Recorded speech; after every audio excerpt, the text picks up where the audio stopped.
우리에게 주신 하나님의 말씀 마태복음 16장 우리 1절에서 4절 말씀 보도록 하겠습니다. 같이 한번 읽어보겠습니다. 바리새인과 서기관들이 와서 예수를 시험하여 하늘로부터 오는 표적 보이기를 청하니 예수께서 대답하여 이르시되 너희가 저녁에 하늘이 붉으면 날이 좋겠다 하고 아침에 하늘이 붉고 흐리면 오늘은 날이 굽겠다 하나니 너희가 날씨는 분별할 줄 알면서 시대의 표적은 분별할 수 없느냐? 악하고 음란한 세대가 표적을 구하나 요나의 표적밖에는 보여줄 표적이 없느니라 하시고 그들을 떠나 가시니라. 아멘. 네, 오늘은 요나의 표적과 십자가라는 제목을 가지고 다른 표적이 없다라는 것을 우리가 한번 살펴볼 수 있도록 하겠습니다. 우리는 지난 시간에 가나안 여인이 자신의 딸의 귀신을 쫓아달라는 간청과 또 예수님의 응답을 통해서 큰 믿음이란 하나님을 떠난 인간이 자신의 실존이 개요, 귀신에 들린 자임을 시인하고 인정하면서 오직 예수 그리스도의 은혜만이 절대적으로 필요한 존재임을 고백하는 자리로 내려가는 것이라고 그랬습니다. 그게 큰 믿음이라고 그랬어요. 그게 원래의 자리로 돌아가는 거거든요. 그러니까 하나님이 우리에게 주신 그 믿음은 어떤 믿음이냐면 네가 믿음을 발휘해서 홍해도 갈라봐 저 산도 옮겨봐 이게 아니라 네가 어떤 존재인지를 알고 그리로 내려가라는 거잖아요. 그러니까 많은 분들이 믿음에 대해서는 참 많이 오해하고 있어요. 내가 큰 믿음을 가지고 있으면 무소불위의 어떤 역사가 일어날 거라고 착각합니다. 그래서 자식이 잘 되거나 어떤 일이 막 기도했는데 되면 믿음대로 됐다라고 생각하고 있죠. 믿음은 그런 게 아닙니다. 믿음은 하나님이 주신 선물이고 우리가 그걸 발휘해서 뭔가를 내 거를 만들어낼 수 있는 게 안 돼요. 왜냐하면 하나님이 믿음을 선물로 주셨을 때는 당신의 목적과 뜻을 믿음으로 만들어내겠다라는 하나님의 의지이기 때문에 믿음은 우리가 원하고 기대하는 바가 아니라 아버지의 원함이 우리에게 성취되는 게 믿음이에요. 그러니까 믿음으로 믿음에 이르게 된다라는 것은 하나님의 믿음에 의해서 우리가 원래 허물과 죄로 살던 그 인생, 내가 원하는 대로 내 욕망을 추구하던 삶이 박살나고 이제는 아버지의 믿음으로 보여주신 하늘의 것으로 순종하고 들어가는 삶이 믿음의 삶인 거예요. 그래서 예수님이 말씀하신 대로 이 가나안 여인이 자신이 나는 걔가 맞습니다. 나는 귀신 들린 자입니다. 라고 고백하고 나는 하나님의 은혜가 없으면 아무것도 아닌 자입니다의 자리로 내려가서 하나님의 처분만 바라는 것이죠. 예수님은 그 상태를 큰 믿음 이렇게 말씀하시는 거예요. 우리 꿈꾸는 교회 성도들이 다 그 자리에 서시기를 주님의 이름으로 축원합니다. 오늘은 그 일 이후에 바리새인과 사두개인들이 예수님을 시험하여 표적을 요구하는 장면이 등장하여 예수님께서 그리고 그들에게 표적을 분별하지 못함을 꾸짖으시고 당신이 보이실 표적은 요나의 표적밖에 없다라고 하신 말씀의 의미를 우리가 한번 살펴보도록 하겠습니다. 오늘 본문은 실은 마태복음 15장에 위에서부터 좀 읽었어야 됐어요. 근데 또 예수님이 계속 병 고치시는 이야기와 또 칠병이어의 기적이 위에 나타납니다. 위에 부분을 하지 않은 것은 우리가 이미 오병이어와 예수님의 많은 병 고친 이야기를 통해서 그 표적이 담고 있는 의미와 내용을 살펴봤기 때문에 또 말하지 않아도 돼서 내려온 거예요. 오늘 저와 여러분들이 성경을 볼 때 꼭 아셔야 될 게 보여지는 그 표적, 나타난 것이 복음이 아니라는 거예요. 우리가 뭔가 말씀만 잘 듣고 교회 잘 다니면 그런 표적들이, 기적들이 계속 오늘날도 주어진다로 보시면 큰일 납니다. 왜 예수님이 표적을 보여주셨을까요? 기적을 보여주신 이유가 뭡니까? 기적은 언제 나타나냐면 말씀이 없을 때 나타나요. 그러니까 아직 하나님의 말씀이 기록되어져서 그것을 확인시켜줄 말씀이 없잖아요. 그러면 예수가 당신이 그리스도이심을 보여줄 방법이 보여지는 것밖에는 안 된단 말이에요. 그러니까 이 시대처럼 말씀이 다 완성이 되면 그걸 증명할 필요가 없잖아요. 왜냐면 이미 말씀에 다 기록되어져 있으니까. 아니, 세종대왕이 다시 와가지고 한글 안 만드셔도 되잖아요. 이미 기록되어져 있고 우리는 그 글을 쓰고 있으니까. 이순신 장군이 와가지고 또 전쟁 안 하셔도 되잖아요. 왜? 우리는 그 기록을 가지고 이제 알고 있잖아요. 그거에 대해서 믿지 않는 사람이 아무도 없단 말이에요. 그걸 우리가 어떻게 알 수 있습니까? 기록된 글로 아는 거죠. 우리가 예수님의 그 역사와 표적과 나타나심을 뭘로 알 수 있습니까? 말씀으로 아는 거죠. 그래서 더 그것을 보일 필요가 없어요. 그런데 오늘날 갑자기 더 많은 표적과 기적이 일어난다고 하고 그런 기적이 막 일어나고 그런 은사가 막 터져 나오는 교회가 마치 믿음이 좋은 교회인 것처럼 엉뚱하게 방향으로 터져 나오고 있다는 건 정말 유의해야 되는 거예요. 그러면 표적은 보여지는 그 표적이가 아니라 표가 아니라 하나님께서 담겨주신 진리의 내용을 담고 있는 거예요. 그래서 진리를 담고 있는 그릇이 표적인 것입니다. 표적이 중요한 게 아니에요. 그 안에 담고 있는 메시지가 중요하단 말이에요. 여러분, 표적이 무엇입니까? 표적은 헬라어로 세메이온이에요. 이걸 표식, 징표, 표 이렇게 말을 하고 영어로는 사인, 시그널 이렇게 해석을 해요. 그러니까 예수님이 보여주신 그 기적 등은 우리 눈에 보이게 나타난 하늘의 영광을 담고 있는 거예요. 그래서 그건 진리의 내용을 담고서 이 땅에 보여지는 거죠. 보여지는 것은 그릇이란 말이에요. 진짜는 진리의 내용을 그 안에, 그릇 안에 담고 있어요. 그렇게 진리의 내용을 담아서 보이는 것, 나타난 것을 표적 이렇게 가리키는 거예요. 그래서 그 표적은 반드시 진리로 우리를 이끌어 가야지 그냥 표적에 머물러 버리면 어떻게 되죠? 표적에서 죽어버리는 것입니다. 하나님께서 이스라엘 백성에게 그 예수 그리스도로 이루실 십자가의 구원을 설명하시기 위하여 아브라함부터 이스라엘을 불러들이시고 그 조상과 또 그 조상으로 하나님의 뜻을 가르쳐 주시다가 그래도 그들이 그 삶으로 이해를 못하니까 율법을 주세요. 율법으로 기록된 말로 그들에게 또 하늘을 가르쳐 주세요. 못 알아듣죠? 또 성전을 주세요. 성전을 통해서 그들이 또 하늘을 또 설명하세요. 그래도 못 알아들으세요. 그러니까 이제는 누가 오세요? 말씀을 육신으로 입고 오신, 표적으로 오신 예수가 이 땅에 딱 오셨단 말이에요. 그러면 우리가 예수를 믿는다라는 게 뭡니까, 여러분? 여러분, 성경은 육신으로 오신 예수조차도 표적이라고 말을 해요. 누가복음 2장 12절 한번 같이 읽어보겠습니다. 너희가 가서 강보에 쌓여 구유에 뉘어 있는 아기를 보리니 이것이 너희에게 표적이니라. 아멘. 자, 구유에 누워 있는 아기가 표적이래요. 표적. 그러니까 구유로 오신 그 예수는 표적으로 오신 분이란 말이에요. 그러니까 그 예수는 무엇을 담고 왔어요? 아버지 하나님을 담고 오신 분이에요. 그리스도를 담고 오신 거죠. 그래서 공생애 때는 예수라고 하다가 이제 성령을 받고 있는 제자들이 예수가 누구라고 고백합니까? 그리스도시다. 이렇게 고백하기 시작한단 말이에요. 그죠?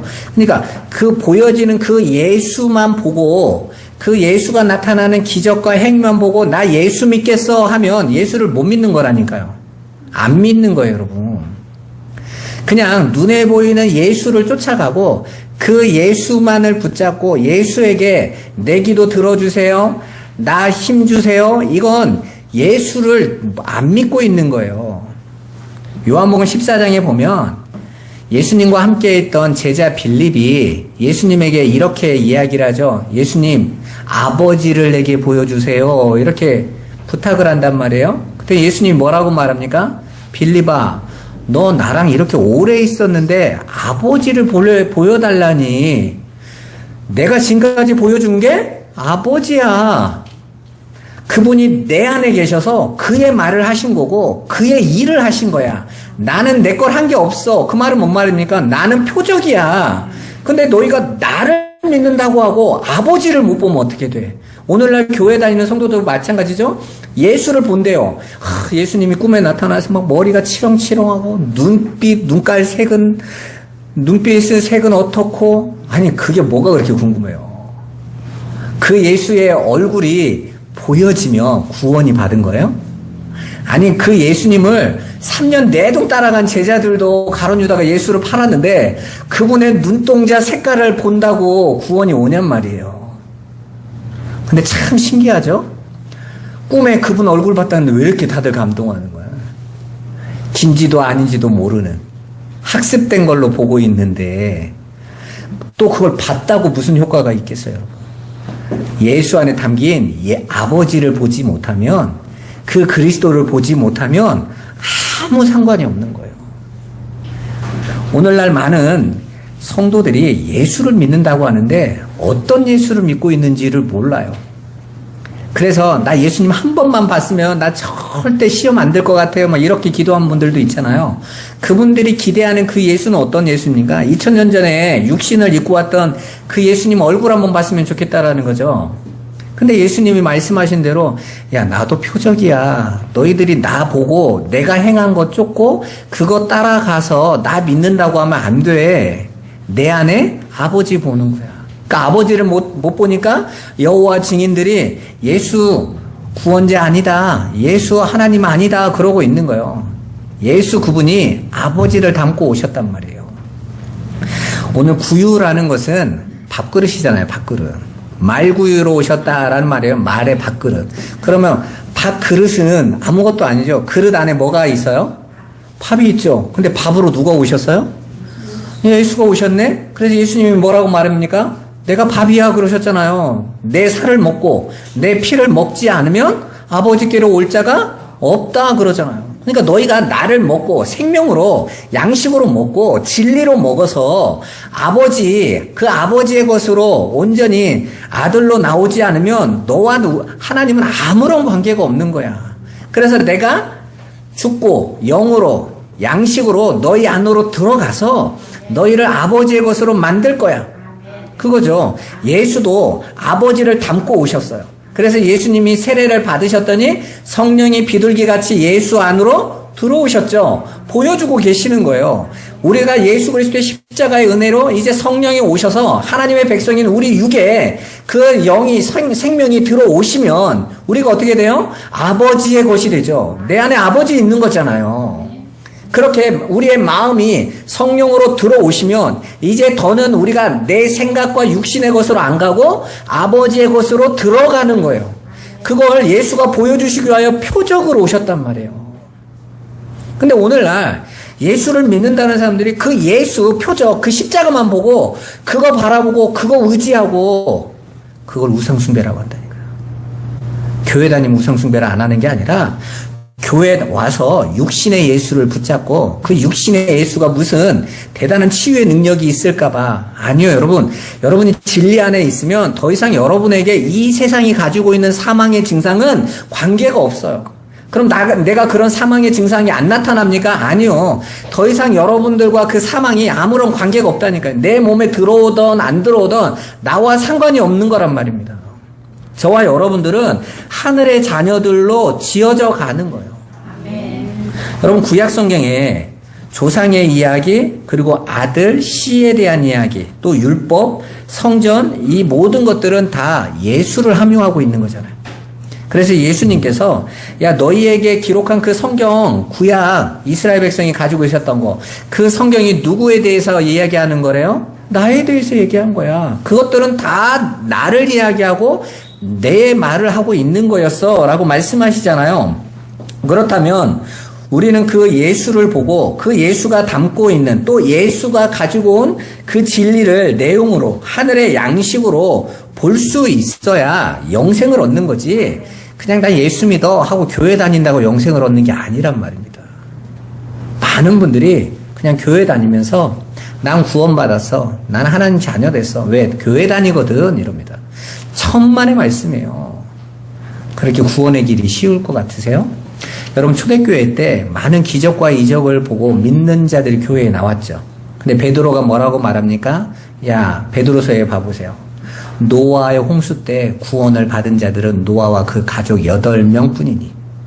그러면서 뭐라고 말합니까? 이 시대에도 구원받을 자가 거의 없어 그래요. 여러분 그렇게 진지한 거예요, 신앙이. 그냥 교회 다니면서 나 지금 삶이 힘들고 어려우니까 위로 좀 받고 힘 좀 얻고 난 천국 간대 라는 그냥 몰핀 한 방 맞으러 교회 오는 거 아니에요. 진지해지셔야 돼요. 하나님의 말씀 앞에서 우리가 영원한 존재들로 지어져 가는 거란 말입니다.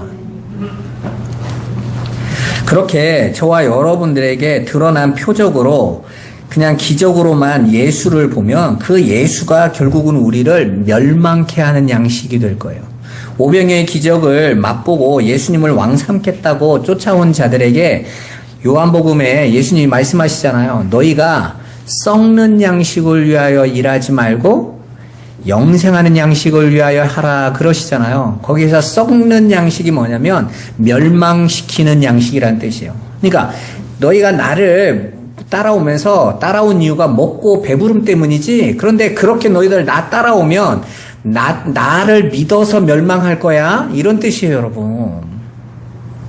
그러니까 많은 분들이 그냥 교회 다니면서 나 예수 믿어요 하면 되는 건 줄 알아요. 아니요, 멸망시킨다니까요, 예수 때문에.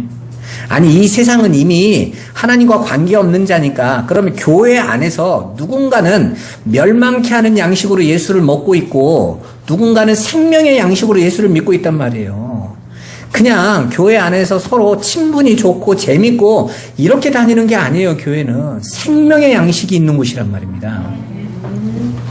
육신을 입고 오신 예수는 하나님이 당신의 아들로 씨로 생명을 우리 안에 주셔서 티끌에 불과한 우리를 하늘의 존재로 아들로 만드시겠다라는 바로 하나님의 창세전 언약과 그 약속을 눈에 보이는 예수가 형상으로 담고 오신 표적인 거예요. 그래서 예수님이 그러잖아요. 나는 보고 왔어. 나는 살았어. 이거죠. 여러분, 우리나라 사람들이 어떤지 우리는 잘 모르잖아요. 근데 해외에 나가보면 한국 사람들의 특징이 딱 나와요. 그러니까 그 사람들이 사는 문화, 어떻게 살아가는지. 어떤 분이 인플루언서가 스위스에 갔는데, 그 에어비앤비죠? 그 집 빌려서 한 달 살기 이렇게 하잖아요. 근데 먼저 이렇게 집을 좀 한 달 살기를 하겠다 그랬더니 내놓은 주인이 어디 쪽 사람이냐고 그러더래요. 그래서 아시아다 그랬더니 아시아 어디냐고 또 물어보더래요. 그래서 한국이다 그랬더니 30%를 깎아주더래요. 너무 좋아하면서. 그래서 왜 그러냐 그랬더니 한국 사람들 오면 제일 먼저 집 청소를 한대요. 딱 정리정돈해. 습관이야, 이게. 왜? 내가 한 달 살 거면 일단 내 집처럼 쓰. 그 다음에 요리를 하고 싱크대에 싹 설거지하고 특히 나갈 때가 예술이래요. 청소 싹 해놓고 마치 새 집처럼 딱 해놓고 나간대요. 특히 해외 나가면 다들 홍보대사잖아요. 열심히 해. 욕 안 먹게 하려고. 나 때문에 혹시 나라 욕 먹을까봐 깨끗이 해. 근데 중국 사람들은 나갈 때 쓰레기를 다 버리고 나가. 음식이 기름 음식이잖아요. 그 사람들은 막 기름이 튀어가지고. 그래서 중국 사람들은 안 받거나 그렇지 않으면 30%에서 40%를 더 받는데 왜 청소해야 되니까. 근데 모르는 거죠. 그러면서 그게 그 나라 사람을 결정해 주는 거예요. 근데 그 사람들도 한번 생각해 보세요. 어쩌다 한 명이 그랬는데 그런 감정을 갖는 게 아니거든요. 평균이라는 게 있잖아요. 그 사람들이 오는 습성이나 이런 것들이. 여러분, 하나님 나라 안 살아보셨잖아요. 그 하나님 나라를 살아보신 유일한 분이 예수님이세요. 예수님이 이 땅에 오셔서 어떤 나라의 삶을 사셨겠어요? 아버지 나라의 삶을 살았겠죠. 이 세상이 추구하고 있는 그 영광과 세상의 힘과 세상의 자랑을 쫓아가는 내 기대와 내 꿈을 이루는 욕망으로 모든 것들을 모아 끌어당기려고 하는 이 세상 사람들의 그 힘이 아니라 아버지의 나라를 사셨던 그 예수님은 이 땅에서도 그 나라밖에 살 줄 모르세요. 나를 부인하고 오직 아버지의 영광만 드러내고 아버지만 전적으로 의지하는 삶을 사셨단 말입니다. 그게 표적인 거예요. 그래, 너희가 이제 그 하늘의 것으로 살아갈 건데 너희는 그렇게 살아가야지 라는 거죠. 그리고 그 삶을 아버지께서 내 안에서 이루시는 삶이다 이렇게 말씀하고 계시는 거예요. 그래서 우리는 그 예수를 통해서 우리가 하나님 나라를 살아가는 그 삶을 잠깐이라도 엿볼 수 있는 거죠. 왜? 예수님이 말씀하셨잖아요. 너희는 안 본 거 말하지만 나는 보고 왔어 라는 거죠. 나는 그 삶 살다 온 거야 라는 거예요. 그저 예수를 내용으로 못 보고 예수가 행한 일이나 보여준 능력이나 그분의 말 등을 그냥 문자적으로 받아버리면 그게 표적으로 예수를 보는 거예요. 그런 사람들이 바로 오늘 바리새인들과 사두개인들로 대표되고 있는 것입니다. 여러분, 사두개인들이 어떤 사람들입니까? 하나님 나라를 믿지 않았던 사람들이에요. 그죠? 천국을 부인하던 사람들입니다. 그러니까 그들에게는 유일하게 뭐만이 중요하겠어요?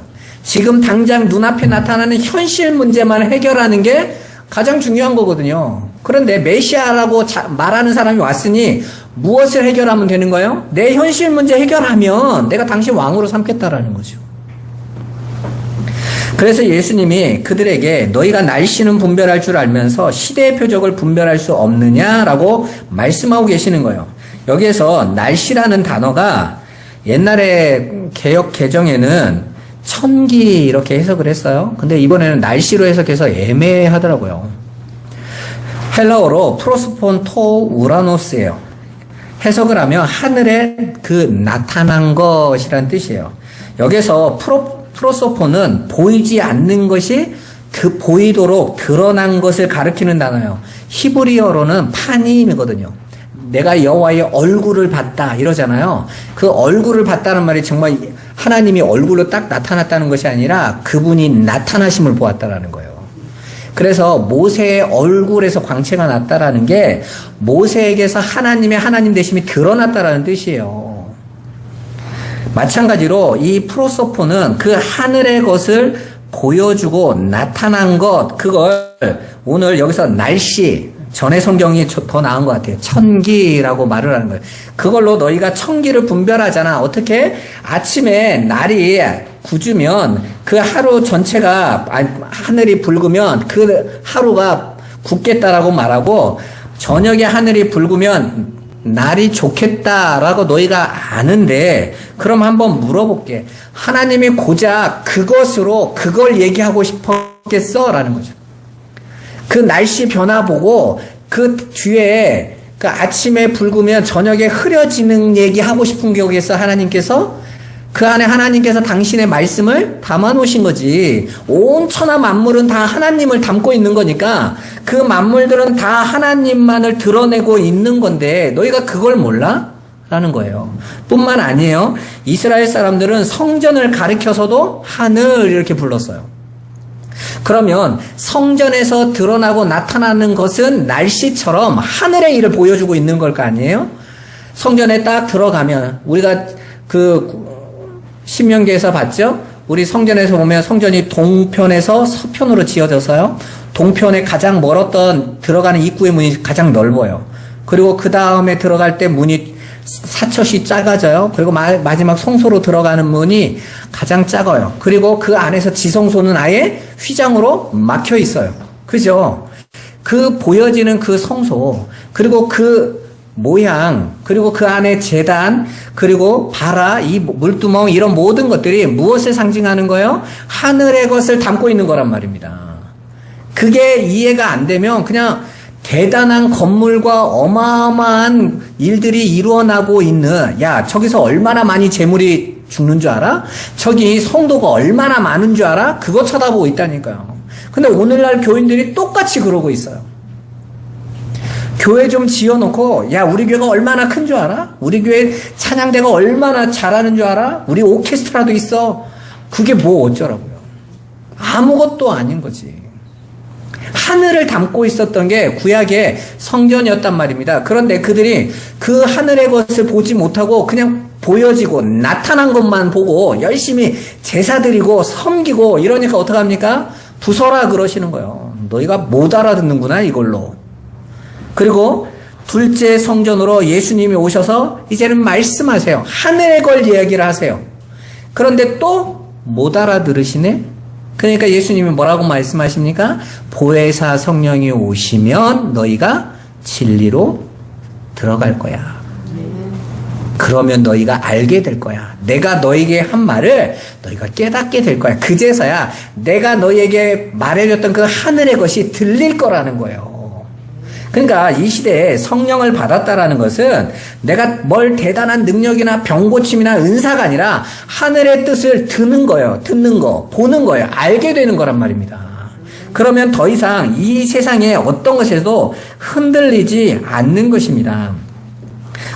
그렇게 하늘의 외적인 모습으로 이 땅에 나타난 것들이 바로 성전, 성막, 율법, 조상 이런 것들이라는 거예요.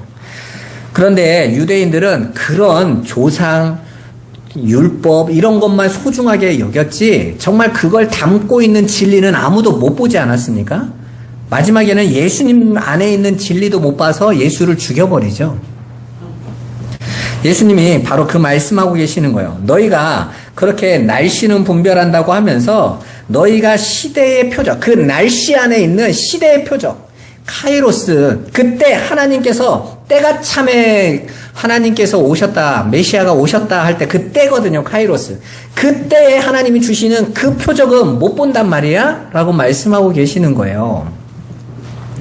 지금 예수님의 오심으로 담고 있는 그 내용으로서의 표적은 분별하지 못하고 있다고 말하고 있는 것입니다. 그래서 예수님이 그 날씨 이야기를 하고 계시는 거예요. 저녁에 하늘이 붉은 것이 다음날 날씨 좋다는 거 고작 그 말 하려고 하나님께서 저녁에 그렇게 붉게 하시겠어? 라는 거예요. 또 아침에 하늘이 붉으면 그날이 안 좋을 것이라는 거 말하려고 그거 보여주는 거겠냐는 거예요. 이 만물이. 너희는 어떻게 드러난 외적 모습만 잘 보고서 너희들이 수준으로 다 해석하면서 정작 시대의 표적을 못 보고 있냐는 거예요. 그러니까 한마디로 너희는 다 맹인이야 라는 거죠. 너희는 다 죽은 자들이야 라는 거예요. 못 보고 있으니까. 그렇게 아무것도 보지 못하면서 정작 예수에게 그 하늘의 표를 담고 있는, 하늘의 내용을 담고 있는 분에게 땅의 표적만을 구하고 있는 거예요. 계속 먹을 거, 계속 병 고치고 계속 나 성공시키고 그것만 구하고 있는 거예요. 여러분, 오늘날 교회의 모습이 똑같지 않습니까? 교회 와서 뭘 구하는 거예요? 구하지 말라는 게 아니에요, 여러분. 하나님께서 우리의 필요를 채우신다고 하셨어요. 그리고 구하라 그러셨어요.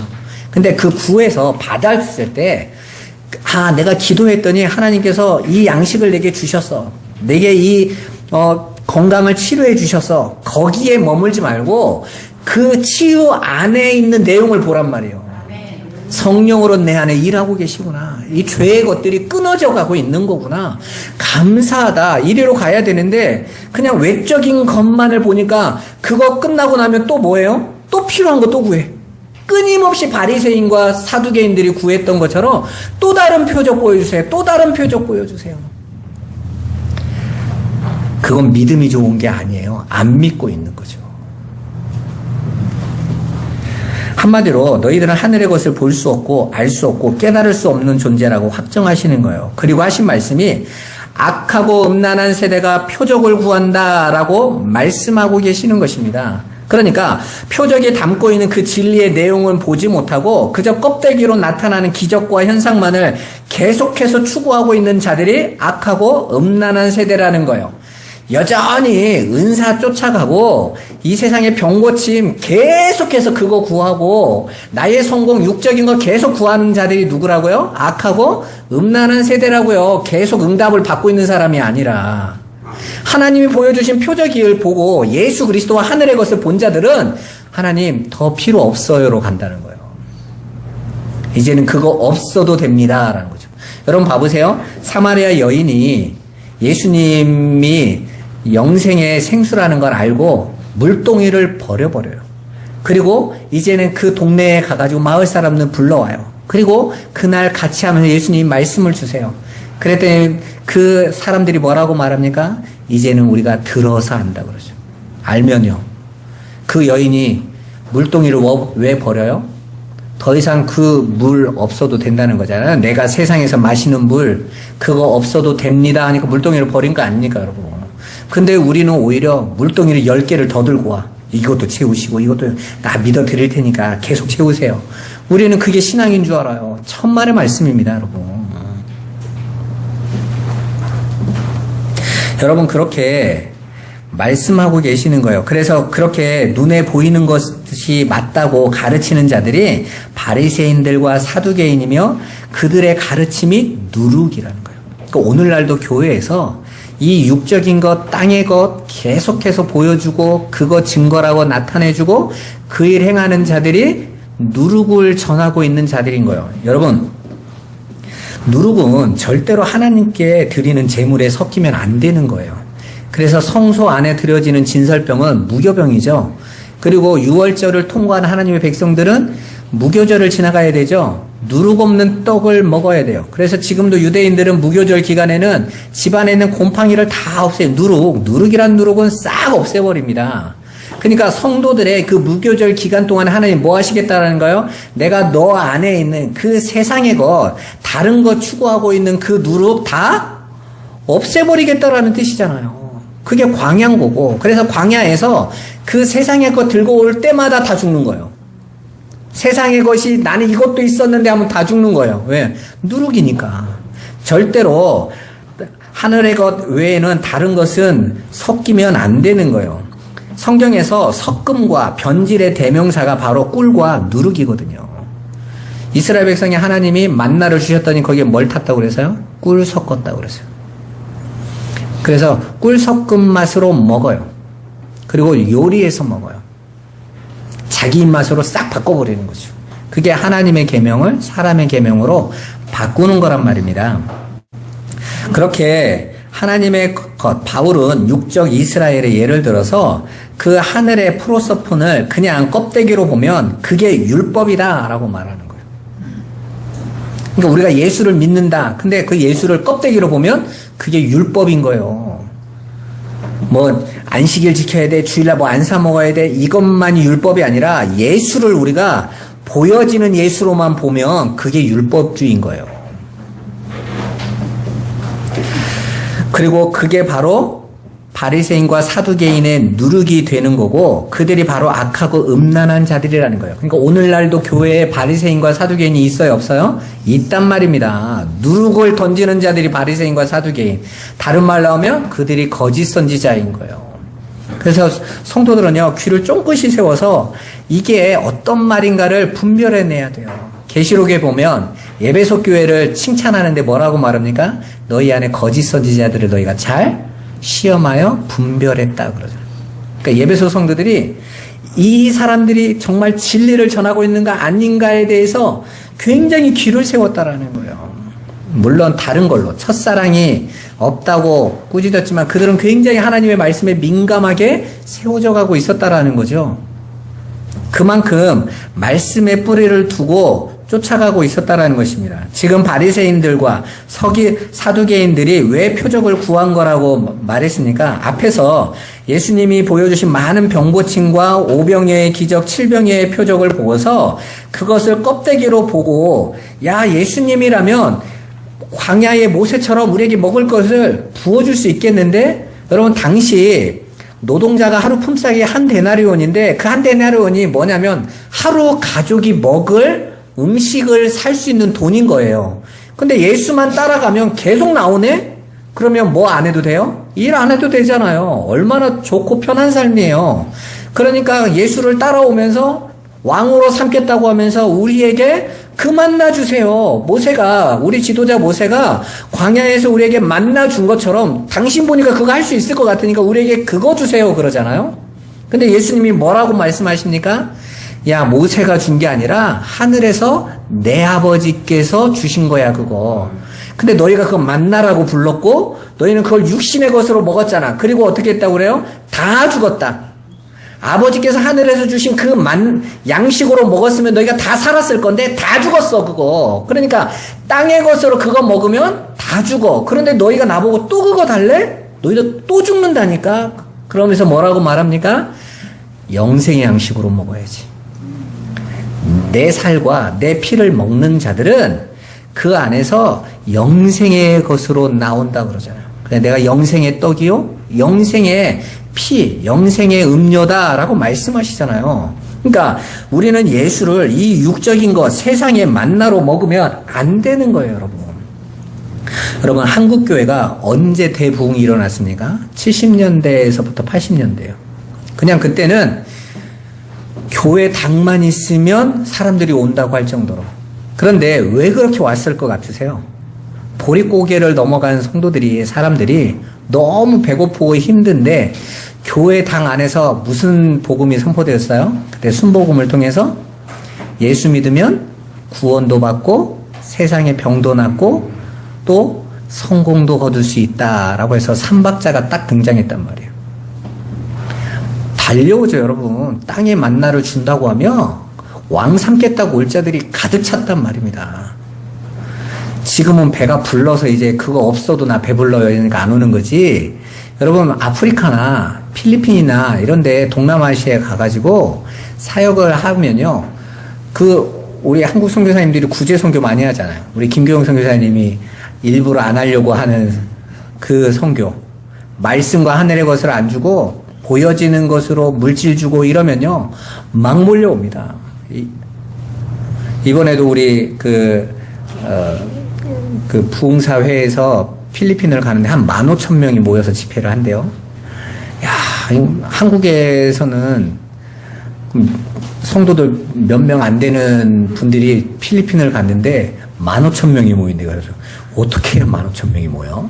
김규영 선교사님 아시겠죠? 15,000명이 모이라면 모이겠죠? 근데 왜 모이겠어요? 그리고 거기서 던져지는 복음이 어떤 복음이겠습니까? 너희도 잘 살 수 있어. 너희도 잘 될 수 있어. 한국 봐봐, 한국. 얼마나 잘 살았어. 그러니까 제가 가서 복음을 처음에 전하러 갔을 때 하는 말이 그건 거예요. 제일 먼저 앞에서 말씀 전하시는 목사님이 11조 잘해서 한국은 복 받은 거다. 너 이거 11조 잘해라.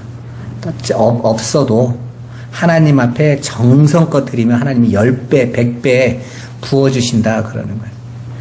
뒤에 제가 서가지고 전 무슨 설교했을 것 같으세요? 그런 거 없다. 그러죠. 한국이 복 받은 나라가 아니다. 내가 그랬어요. 물질을 받고 하나님을 잃어버렸으니까 그게 복이 아닌 거잖아요? 그게 무슨 복이에요? 오히려 물질은 없지만 그래서 하나님의 말씀을 들으러 올 수 있는 자들이 복이 있는 거지. 그러니까 착각하는 거죠. 이 나라가 왜 복 받은 나라예요? 하나님을 다 떠나가고 있는데? 그게 무슨 복이에요? 저준 거지. 생명은 예수밖에 없는데 돈이 어떻게 생명입니까? 건강이 무슨 생명이에요? 아무것도 아닌 건데 착각하게 만드는 것들이잖아요. 우리를 속이는 것들이잖아요. 근데 그게 복음의 도구가 될 수 없는 거거든요, 여러분. 그런데 착각하는 거예요. 그렇게 엉뚱한 예수님이 보여주신 그 표적을 보고 껍데기만 보고 우리도 그건 날마다 달라고 계속해서 요청하는 거예요. 그래서 예수님을 왕으로 추대하려고 했고 제자들도 흥분했다고 그랬어요. 너무 좋은 거죠. 그런데 예수님이 바로 그들을 꾸짖고 있는 것입니다. 그들이 구하는 그 표적. 너희가 그 표적 안에 있는 내용을 보지 못하고 영의 눈으로 못 보고서 계속해서 육신의 배를 채우는 떡으로 병을 고치는 능력만 보냐는 거예요. 표적을 통해 하늘의 뜻을 못 보고서 그저 육신의 이익과 배부름만을 추구하는 세대가 바로 악하고 음란한 세대, 간음하는 세대라는 거예요. 간음. 성경에서 간음죄는 돌로 쳐 죽이라고 했죠. 바로 그 간음하는 세대인 거예요. 그래서 열심히 하나님을 섬기겠다 구약에서 섬기고 있는 이스라엘 백성들에게 고멜 이야기를 하신 것입니다. 아예 호세아로 고멜과 결혼시켜가지고 이렇게 살면 돼? 근데 너희가 이렇게 살고 있잖아 라고 말하는 거예요. 이스라엘 백성이 이해가 되겠어요? 자기는 날마다 성전에서 제사하고 있는데 못 알아듣고 있다라는 거예요. 그러니까 예수를 믿는다고 하면서 세상의 배부름과 힘을 주는 그 예수, 주인공인 나의 구원을 위해 십자가를 져주신 그 예수로 보면 우리도 악한 가늠한 자들인 거예요. 그래서 예수님의 표적은 요나의 표적 하나뿐이다 이렇게 선포하신 것입니다. 요나의 표적이 뭡니까? 구약성경 요나서에 나오는 요나가 아수르의 한 도시 니느웨라는 성에 사람들을 구원을 위해서 사울 물고기 뱃속으로 들어갔다가 나와서 그 니느웨 사람들이 구원을 받는 이야기잖아요. 니느웨 사람들이 뭐가 바뀝니까? 아무것도 없어요. 그런데 그냥 물고기 뱃속에 죽었다가 나온 어떤 사람 때문에 니느웨의 구원이 그냥 값없이 선포되어지는 것입니다. 원래 그들은 이방인이고 원래 죽어야 마땅한 자예요. 왜 요나가 특히 니느웨 성에 가기 싫어했을까요? 이방인이기도 했지만 그 아수르는 이스라엘을 호시탐탐 누리는 적국이었어요. 힘들게 하는 강대국이었다고요. 그런데 내가 안 가면 저 아수르가 하나님의 징벌 받고 망할 수도 있는 나라인 거잖아요. 얼마나 좋아요. 니느웨는요, 그 당시 아수르의 3대 도시 중에 하나였어요. 어마어마한 인구를 자랑하고 있었고. 그런데 바로 하나님께서 그 백성을 구원하라고 하는 거죠. 구속사적으로 보면 하나님의 나라를 세상 나라가 대적하고 있는데 하나님이 그 세상 나라를 구원하시겠다고 하시는 거예요. 그러니까 요나서는 바로 하나님의 명령에 불순종해서 하나님 앞에 형벌로 물고기의 먹이로 던져졌다가 그 안에서 회개하고 구하자 하나님께서 용서해 주신 이야기를 하고 있는 게 아니란 말입니다. 포커스를 거기다 두면 안 되는 거예요. 여러분, 요나처럼 말 안 들으면 물고기 뱃속에 들어갑니다. 이런 협박하면 안 돼요. 그 얘기를 하려고 하는 게 아니니까 그 이야기는. 바로 이 요나의 이야기는 그 요나가 어떻게 변하게 됐는지에 대한 이야기가 아니라 요나를 통해서 신랑이신 예수 그리스도가 신부인 교회를 위하여 어떻게 그 신부인 교회 니느웨를 어떻게 구원해 내는지에 대한 이야기가 상징으로 담고 있는 거예요. 그러니까 니느웨라는 하나님을 떠난 신부를 구원하시기 위하여 신랑이신 예수가 그들을 위하여 십자가에 못 박혀 죽고 사흘 만에 부활했더니 그 부활의 영이 그들 안에 선포되어지니까 그들이 다 회개의 자리로 돌아왔다. 신부가 돌아온 이야기를 하고 있는 거예요.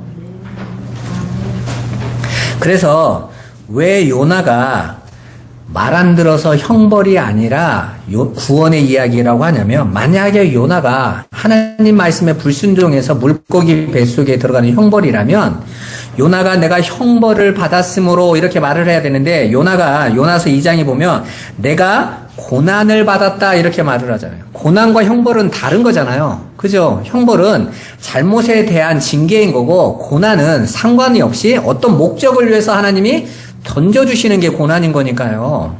그렇게 자신이 물고기 뱃속에 들어가 있는 시간을 고난이라고 한 겁니다. 마치 예수님께서 사흘 동안 죽음과 지옥을 경험하시고 무덤 속에 들어가셔서 경험하신 것처럼, 그리고 부활하신 것처럼 사흘 동안 물고기 뱃속의 경험을 스올, 무덤 이렇게 표현해요.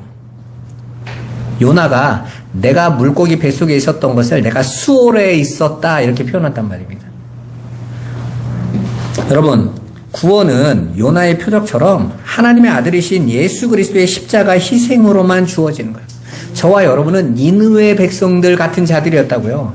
내가 뭘 잘못했는지, 하나님의 심판이 닥쳤는지조차도 모르고 그냥 내 삶이 좋다고 살고 있던 존재들이었다고요. 근데 하나님께서 바로 그런 우리를 구원하시기 위하여 먼저 그 니느웨의 죄, 하나님 백성인 저와 여러분, 창세기 전에 약속된 저와 여러분의 그 죄를 당신의 아들에게 그냥 씌워서 당신의 아들이 무덤 속으로 들어가는 거예요. 죽음의 자리로. 그리고 죽음으로 그 무덤을, 사망을 이기고 저와 여러분들에게 생명을 주신 거예요. 그랬더니 저와 여러분들이 이제 그 예수를 보게 된 것입니다. 알게 된 거예요. 하늘의 것을 알 수 있는 눈이 열린 것입니다. 바로 그게 표적 중에 표적인 거예요. 우리는 예수의 십자가가 아니었으면 우리가 하나님을 알 수도 없었고 볼 수도 없었고 깨달을 수 없었다고요.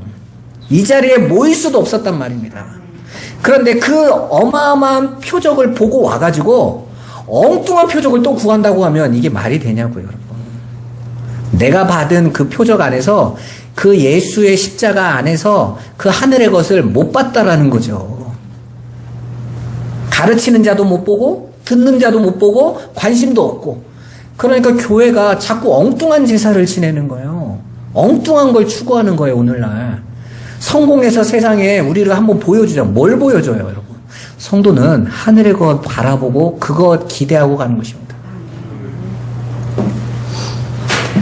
믿음의 눈이 열려 세상이 볼 수 없는 하늘의 진리를 보고 깨달은 사람들은 더는 눈에 보이는 기적을 쫓지 않습니다. 아니, 관심이 없어요. 흔들리지 않아요.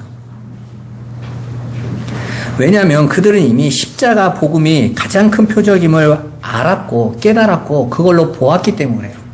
그래서 바울이 그러잖아요. 내가 3층 천을 올라가 봤다. 봤어요. 어떻게 해요? 십자가로 인해서 봤어요. 보니 내가 더 이상 이 세상에서 가난한 거, 부한 거, 배부른 거, 배고픈 거, 내가 세상에서 인기 있는 거, 인기 없는 거, 아픈 거, 안 아픈 거, 나하고 아무 관계 없어. 그냥 그건 내가 이 육에 머물 동안 잠깐 내 옆에 같이 있는 거야. 나는 날마다 위의 것만 바라봐. 그거 보니까 난 괜찮아 그러잖아요. 여러분 육신으로 보면 괜찮겠어요? 날마다 아픈데? 여러분 당시에 로마 감옥에 얼마나 형편없었는지 몰라요. 그런데 그 감옥의 그 환경 속에 있는데 난 괜찮아 어떻게 그럴 수 있습니까? 그가 그 육의 고난과 육의 고통에 대해서 관심 없었다라는 거예요. 왜? 위의 걸 바라보고 하는 거죠. 성도의 이김은 바로 그겁니다. 오늘 저와 여러분들이 실은 일주일을 딱 살아보면 여러분이 어떨 때 제일 힘들고 어렵습니까? 내가 무시당한다고 이 육이에요. 내가 이 육이 공격당하고 무시당하고 가난하고 힘들고 어렵고 아프고 이럴 때 괴롭죠. 어렵습니다. 그런데 여러분이 그 속에서 십자가로 하늘의 것을 봐보세요. 여러분에게만 볼 수 있는 눈을 열어주셨으니까. 여러분이 그래서 말씀 안으로 들어가시라는 거예요. 기도로 들어가라는 것입니다. 다른 방법이 없잖아요, 여러분. 위의 것을 바라보지 않으면 우리는 이 세상에 함몰될 수밖에 없어요. 그리고 우리도 모르게 세상의 표적을 구하는 자리에 늘 선다니까요. 그리고 그게 커 보여요. 그게 좋아 보입니다, 여러분. 그런데 그 하늘의 것을 보면 더 이상 그것들이 싱거워져요. 우리가 하나님을 몰랐을 때 세상의 즐거움을 찾을 때는 술도 마시고 담배도 좋고 세상에 재밌는 것도 많잖아요. 근데 진리를 알면 알수록요. 술도 맛없어지고요. 왜? 이제 나는 그 즐거움보다 하나님 앞에 찬양하고 예배할 때가 더 기쁘고 즐거움을 맛보기 시작하면요. 맛 없어진다니까요. 재미 없어지는 것입니다. 그래서 뭘 끊어라 마라 할 필요가 없는 거예요. 그 안에 예수 그리스도로 하늘의 것이 채워지면 그것으로 즐거워지는 거예요. 여러분 마약한 사람이 다른 기쁨 찾는 거 봤습니까? 마약의 맛에 빠져버리면요. 그 이번에 그 롤스로이스로 사람 쳐가지고 했던 그 사람도요. 그날 하루에만 8번을 맞았더라고요. 깨면 또 가서 맞고 깨면 또 가서 맞고. 왜요? 좋으니까. 뭘 다른 데 관심이 있겠어요? 그거면 되지. 저와 여러분들이 예수 그리스도를 알고 그 하늘의 것을 보고 위의 것을 누리기 시작하면 더 이상 그 세상의 것 안에서 우리가 흔들리지 않는단 말입니다. 삶이 힘들고 일이 어렵고 상황이 어려워도 힘겨워도 괜찮아 하고 한다니까요. 지나가는 건데 뭐. 오늘도 저와 여러분들이 나는 정말 어떤 표적을 원하고 있는 건지, 그리고 나는 정말 그 십자가의 표적 안에서 그리스도와 하늘의 것을 보고 있는지 다시 한번 돌아보시고 믿음 안에 서가시기를 주님의 이름으로 축원합니다. 기도하겠습니다. 살아계신 하나님, 예수님께서 요나의 표적을 말씀하시면서 다른 표적은 없다고 못을 박으셨습니다. 그런데 이 시대에 또 표적들이 난무하고 기적들이 난무하고 교회들이 표적과 기적이 넘쳐나는 교회들이 인기를 얻는 이유가 뭡니까? 여전히 바리새인들과 사두개인들처럼 예수 그리스도 안에서 그 십자가 안에 주신 그 하늘의 것, 영원한 것을 보지 못하고 껍데기로 보여지는 그 표적, 기적, 나타난 것을 추구하고 있는 우리 인간의 욕적인 욕망이 너무나 잘 보입니다. 주님, 우리 꿈꾸는 교회 성도들에게 긍휼을 베풀어 주옵소서. 우리는 그 아버지께서 주신 십자가 안에서 하늘의 것, 아버지의 뜻을 보고 그 안에 순종하며 그것으로 기뻐하며 그것을 누리고 갈 수 있도록 은혜를 베풀어 주옵소서. 예수 그리스도의 이름으로 기도드리옵나이다. 아멘.